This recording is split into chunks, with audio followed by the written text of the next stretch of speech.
మహాగణాధిపతయే నమః. ఓం గురుభ్యో నమః. ఓం శ్రీమాత్రే నమః. పరమేశ్వర స్వరూపమైనటువంటి జ్యోతిష, వాస్తు మరియు ఇతర అనేకమైనటువంటి శాస్త్రములను మనకు అందించినటువంటి మహర్షులకి నమస్కారం. హయగ్రీవ హయగ్రీవ హయగ్రీవేతి యో వదేత్ తస్య నిస్సరతే వాణి జహ్నుకన్యా ప్రవాహవత్. అరుణాం కరుణాతరంగితాక్షీం ధృతపాశాంకుశపుష్పబాణచాపాం అనిమాదిభిరావృతాం మయూకైః అహమిత్యేవ విభావయే భవానీం. శ్రీమాత్రే నమః. ప్రేక్షకులందరికీ కూడా లలితాంబిక అమ్మవారి యొక్క అనుగ్రహం పరిపూర్ణంగా కలగాలని మనస్ఫూర్తిగా కోరుకుంటూ మనం ఈరోజు చెప్పుకోబోయేటువంటి టాపిక్ ఏంటంటే, చూడండి, చాలామందికి ఒక్కొక్క జాతకాన్ని బట్టి, పర్సనల్ చార్ట్ని బట్టి వారు ఏ దేవత ఆరాధన చేస్తే బాగుంటుంది, అందులోని ఆ దేవతకి ఆ దేవతా సంబంధించిన మంత్ర జపం చేస్తే బాగుంటుందా, లేకపోతే ఆ దేవతా సంబంధించిన లేదా ఆ గ్రహ సంబంధించిన దానం ఇస్తే బాగుంటుందా, తర్పణము చేస్తే బాగుంటుందా. తర్పణము అంటే నీటితో కానీ పాలతో కానీ చేస్తూ ఉంటారు. అదేవిధంగా హోమము చేస్తే బాగుంటుందా అనేటువంటిది ఉంటుంది.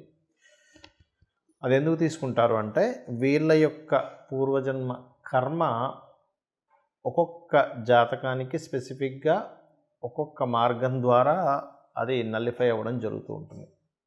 ఆ రకంగా అది పర్సనల్ చార్ట్ చూడాలి. మరి పర్సనల్ చార్ట్ అనేటువంటిది చూసుకోవాలంటే ఎవరికి వాళ్ళకి తెలిసి ఉండాలి, లేదా ఏదైనా ఆస్ట్రాలజర్ని కన్సల్ట్ చేసి ఉంటే వాళ్ళ లగ్నం నుంచి లగ్నాధిపతి ఎలా ఉన్నాడు, పంచమాధిపతి అంటే ఉపాసనా స్థానాధిపతి ఎలా ఉన్నాడు, లేదా భాగ్యాధిపతి ఎలా ఉన్నాడు, వీళ్ళకి ఏ పర్పస్ మీద అయితే వీళ్ళు పూజ చేస్తున్నారో, లేకపోతే హోమం చేస్తున్నా, తర్పణం చేస్తున్నా, ఆ పర్పస్ని ఫుల్ఫిల్ చేసేటువంటి గ్రహ దశ నడుస్తుందా లేదా, ఒకవేళ నడవనట్లయితే ఆ గ్రహ దశ అనుకూలించేలాగా ఏ దేవతకు చేసుకోవాలనేటువంటిది ఉంటుంది. అయితే ఇవాళ మనం చెప్పుకోబోయే టాపిక్ ఏంటంటే, సహజంగా మీరు పలానా లగ్నంలో పుట్టారు, ఉదాహరణకి మేష లగ్నంలో పుట్టితే ఎవరికి తర్పణం కానీ హోమం కానీ ఇవి చేయాలి, లేదా వృషభ లగ్నంలో పుడితే ఏంటి అనేటువంటిది నేను మీకు ఒక్కొక్క లగ్నరీత్యా నేను మీకు చెప్తాను.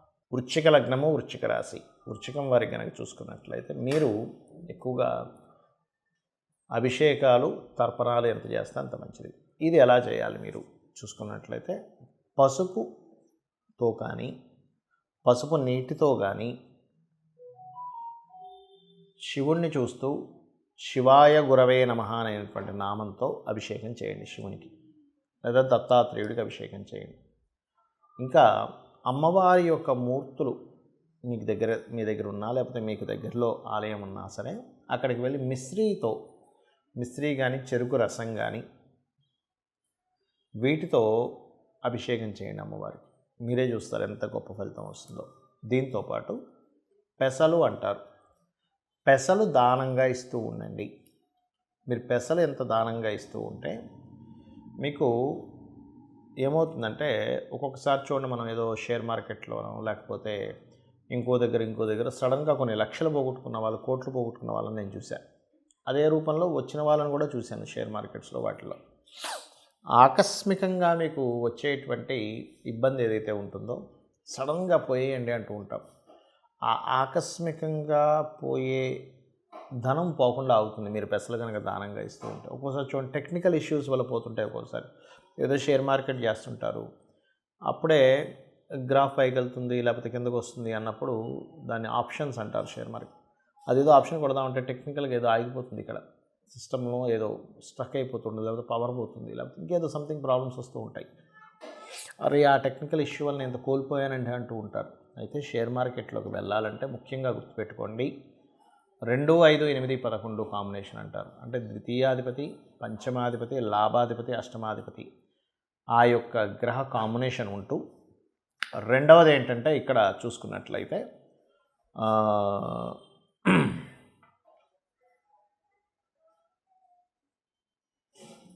ఇక్కడ వీటితో పాటు ప్రత్యేకంగా మీరు చేయవలసినటువంటిది, అంటే ఎవరికైనా షేర్ మార్కెట్లో బాగా రాణించాలి అంటే మాత్రం నీచభంగ రాజయోగము లేదా విపరీత రాజయోగం కూడా కనెక్ట్ అయి ఉండాలి, గుర్తుపెట్టుకోండి. అదేవిధంగా ఇక్కడ మరొక విషయం ఏంటంటే, ఈ కాంబినేషన్ ఏదైతే ఉందో వృశ్చికం వారికి, మీరు వీలున్నప్పుడల్లా కూడా అన్నపూర్ణాదేవికి సంబంధించిన స్తోత్రం చదువుతూ అన్నదానం చేస్తే కూడా చాలా చక్కటి ఫలితాలు వస్తాయి. మరి కొంతమందికి జన్మజాతకం ఉండదు, వాళ్ళ డేట్ ఆఫ్ బర్త్లు తెలియదు, వాళ్ళ లగ్నం తెలియదు, వాళ్ళ రాశి కూడా తెలియదు. అప్పుడు ఏం చేయాలి? జనరల్గా చేసుకునేవి కొన్ని ఉంటాయి. జన్మజాతకం తెలిసి వాళ్ళు తీసుకునే దీన్ని బట్టి ఉంటుంది. ఇది 2 రకాలుగా ఉంటుంది. ఒకటి మీకున్న సమస్యని బట్టి, రెండవది మీకు సమస్య కాకుండా జనరల్గా చేసుకునేటువంటి పద్ధతి. నేను 2 విషయాలు చెప్తాను. ఒకటి, నిత్యము సూర్య నమస్కారాలు చేసుకోవడం. నిత్యము సూర్య నమస్కారం చేసుకుంటూ సూర్యుడికి అర్ఘ్యం వదలడం. ఇక్కడ 3 విషయాలు ఎట్ ఏ సేమ్ టైం ఇక్కడ 3 విషయాలు ఒకటేసారి జరుగుతాయి. ఎలాగా అంటే, ఒకటి, సూర్యుడిని స్తోత్రిస్తున్నాము ఆదిత్య హృదయంతో, సూర్యభగవాన్ని నమస్కరిస్తున్నాము. సూర్యుడు అగ్నిస్వరూపం, అంటే సూర్యుడిని నమస్కరిస్తున్నామంటేనే ఒక హోమం చేస్తున్నట్టుగా, యజ్ఞం చేస్తున్నట్టుగా, సూర్యుడికి నీళ్ళు వదులుతున్నామంటే తర్పణం జరుగుతున్నట్టుగా. దీంతోపాటు మీరు ఆదివారం నాడు కానీ, సప్తమి వచ్చినప్పుడు కానీ, సూర్యుడి యొక్క నక్షత్రాలు అంటే కృత్తిక, ఉత్తరాషాఢ ఈ నక్షత్రాల్లో కానీ మీరు గోధుమలు దానంగా ఇచ్చినట్లయితే, మీ జన్మజాతకం తెలియదు కాబట్టి 4 విషయాలు చేస్తున్నారు. దానం ఇస్తున్నారు, సూర్య నమస్కారం చేసుకుంటున్నారు, అర్ఘ్యం వదులుతున్నారు, స్తోత్రపారాయణం చేస్తున్నారు ఆదిత్య హృదయం. దీనివల్ల ఏమవుతుంది అంటే, మీకు ఏదైతే పూర్వజన్మల్లో చేసినటువంటి కర్మ ఒకవేళ నెగటివ్గా వస్తున్నట్లయితే, ఆ నెగటివ్గా వస్తున్నటువంటి కర్మ అది అక్కడికట్లా ఏదైతే ఆ ప్రభావం చూపిస్తూ మీకు ఇబ్బంది కలుగుతుందో ఆ ప్రభావం అనేటువంటి తగ్గుతుంది. ఇక రెండవది,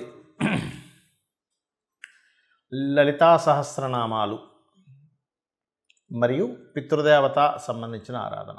అంటే ఎలాగండి? మీకు డేట్ ఆఫ్ బర్త్ టైం ఏమీ తెలియదు. అప్పుడు ఏం చేయాలంటే, దేవీ భాగవతంలో అమ్మవారే స్వయంగా చెప్పినటువంటి తిథులు కొన్ని ఉన్నాయి. దాని తర్వాత ఇంకో 2 తిథులు కొంతమంది పెద్దవాళ్ళు చేర్చారనుకోండి. అవి ఏమిటి అంటే, ఒకటి చతుర్దశి, అష్టమి, నవమి. ఈ 3 తిథుల్లో నా యొక్క అనుగ్రహం అంటే అమ్మవారి యొక్క అనుగ్రహం చాలా దగ్గరగా ఉంటుందట.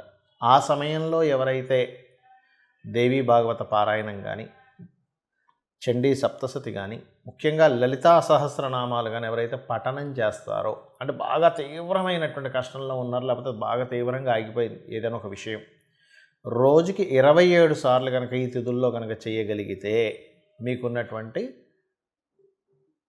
పూర్వజన్మ పాపకర్మ దగ్ధమవుతుంది. దాని ద్వారా మీరు ఇప్పుడు అనుకున్న సంకల్పం నెరవేరుతుంది.